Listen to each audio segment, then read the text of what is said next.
Bienvenue chez Femmes des Territoires. Merci.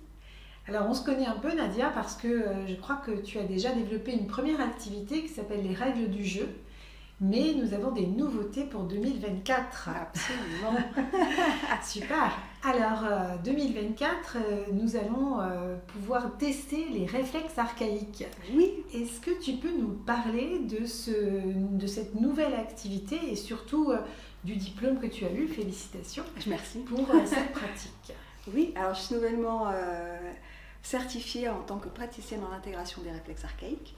Et pour t'expliquer un peu ce que c'est, donc les réflexes archaïques, ce sont des programmes qu'on a depuis les premières gestations dans le ventre de la maman et qui vont nous servir en fait à la chorégraphie de naissance. Ces réflexes-là peuvent être entravés par exemple quand on a du stress pendant la grossesse ou alors qu'on va vivre une naissance par césarienne.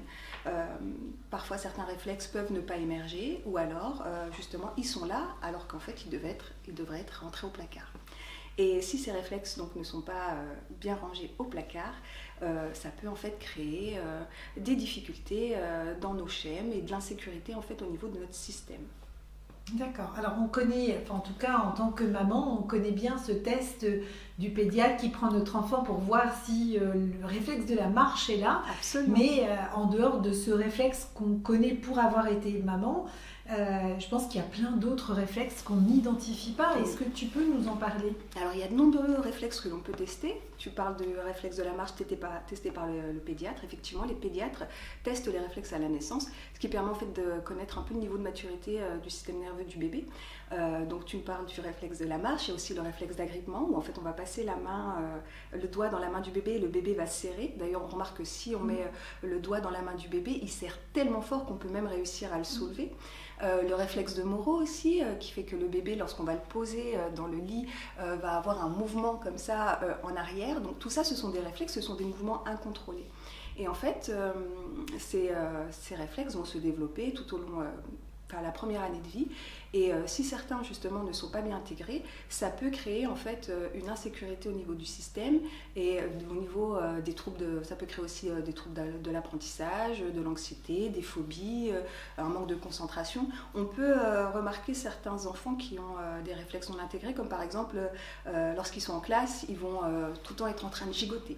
Ou alors ils vont s'asseoir de manière un peu fantaisiste, toujours le pied comme ça sous les fesses, ou alors le pied enroulé autour de la chaise, ou alors ils vont se balancer, etc. Ça, ce sont des signes parfois qui peuvent nous mettre sur la piste de réflexes non intégrés. D'accord. Donc mon approche, elle est éducative. En fait, contrairement au pédiatre, c'est une approche éducative qui permet de réguler et de moduler les réflexes. J'interviens auprès d'enfants, mais aussi auprès d'adultes et de personnes âgées. Ça peut être auprès de personnes, de parents qui ont eu des problématiques au niveau pendant la grossesse, soit du stress pendant la grossesse, ou alors la chorégraphie de naissance du bébé qui ne s'est pas fait, comme par exemple les naissances par césarienne. Ça peut être au niveau des troubles de l'apprentissage chez les enfants, chez les personnes âgées aussi, pour tout ce qui est concentration, équilibre. Donc on peut travailler les réflexes vraiment tout au long de sa vie. D'accord, super. Alors pour te joindre, comment on fait pour avoir un rendez-vous, pour pouvoir bénéficier? Est-ce que tu te déplaces pour voir tes patients? Est-ce que tu les reçois à un endroit? Alors je peux me déplacer à domicile.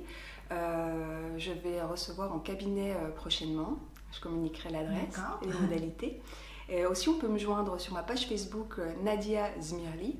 Et par téléphone au 06 81 18 63 77. D'accord, merci Nadia. Et puis on n'oublie pas les règles du jeu, hein, c'est toujours aussi important.